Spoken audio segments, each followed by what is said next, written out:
This is the Volvo EC40 for 2025, and I think of it as occupying a niche within a niche.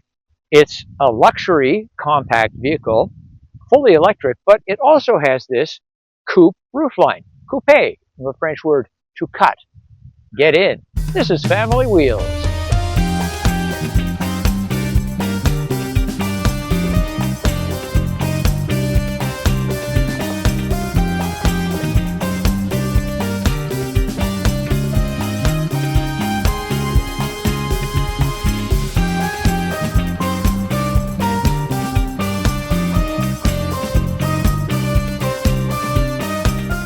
Volvo has renamed its 40 Series electrics to bring them in line with its other EVs. So, EC40 is the new name for the C40 Recharge, just as the previous XC40 Recharge is now the EX40.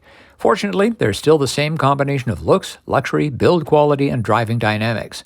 And like other Volvos, the EC40 comes in 3 trims: Core, Plus, and Ultra. Our review vehicle is listed as a 4th trim, Black, a designation used by some other automakers to appeal to those who like the murdered out look, but it's really just a $900 black trim package. Within the 3 trims, there's a single-motor rear-wheel drive specification and a 2-motor all-wheel drive version. That's what we have here, plus the Black package, which is only available with AWD. The single-motor version has a respectable 248 horsepower and 310 pound-feet of torque. But this is the fun specification.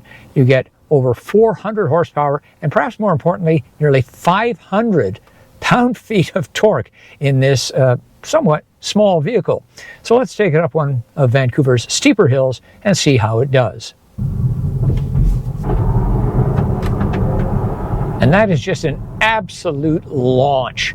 It feels like an internal combustion engine vehicle that has 500 or 600 horsepower. I have driven those. This is just an incredible punch of acceleration with all that torque and horsepower combined with it being electric and thus instantaneous. A 79 kilowatt hour battery, and that translates into an estimated range of 431 kilometers here in the all-wheel drive version. As is true with other electric vehicles, the single-motor version trades power for range.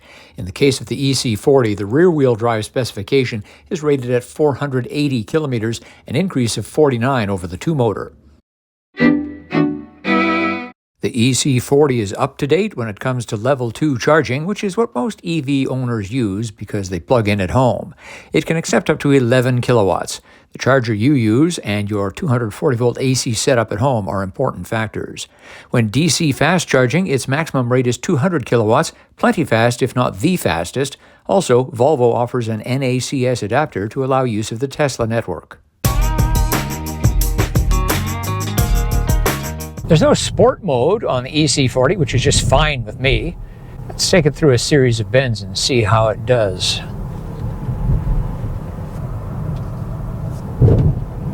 Well, thanks to all-wheel drive, it does very well indeed. And through a flat 90-degree bend, you get the kind of understeer that is actually a good thing for most drivers to have. Let's do a brief non-panic stop check of the brakes as we come down from 75K. And with the help of regenerative braking, that was just excellent. Volvo's implementation of one-pedal driving is among the best I have experienced in any vehicle. Just a perfectly smooth and controlled stop at the stop sign.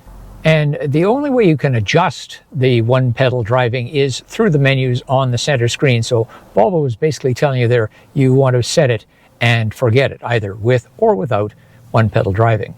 Let's see how this vehicle with its fairly short wheelbase handles our neighborhood bumpy road. And it does a good job. That's important because Volvo is, after all, a luxury brand. Now over, say, a more garden variety irregular surface with a lot of patches, the ride is exemplary as well. Volvos are famous for their seats. That goes back decades and decades, and this vehicle is no exception. These seats are just extremely comfortable. A suede interior. Volvo is big on human-made fabrics these days. Regardless, it feels absolutely great. And at this trim, we get a really nice extension to the cushion for people who, like me, are long of leg.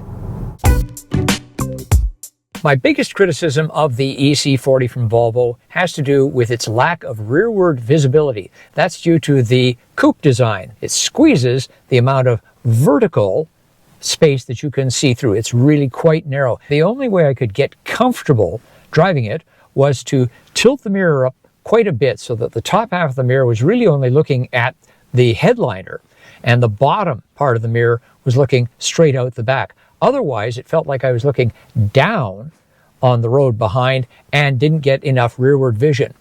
A simple solution: get a digital rear view mirror in this vehicle like they have on Toyota's. Polestar is coming out with a vehicle that only has a digital rear view mirror.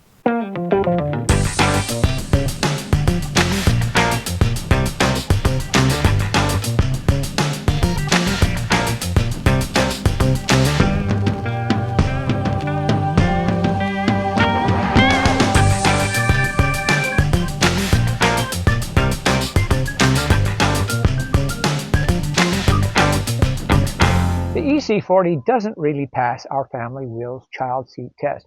Behind me, the kind that does take up the most room, rear facing. Up front, my knees are pressed against the glove box door. I'm 5 feet 11 inches tall, 180 centimeters. So if the person in front of the baby seat is considerably shorter, or if you're using a forward-facing child seat, you won't have any problems. But it's pretty tight in this situation. There's ample room for 2 adults in the back of the EC40. I've readjusted the front seat to be a lot more comfortable for me, yet here in the back, there's plenty of room between my knees and the seat back. As far as features go, we have heated rear seats at this specification. There's also 2 USB-C ports. But the nicest feature of all is this big panoramic moonroof. By the way, it doesn't have a screen. That's because it's made of that French glass that keeps the sun from baking you inside the car.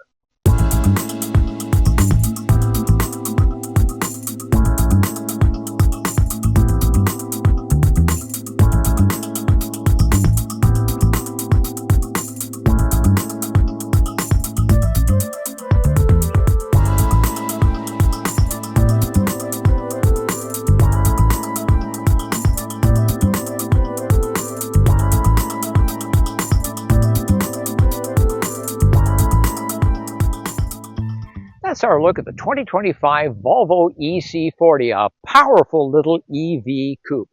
What do you think? Leave a comment.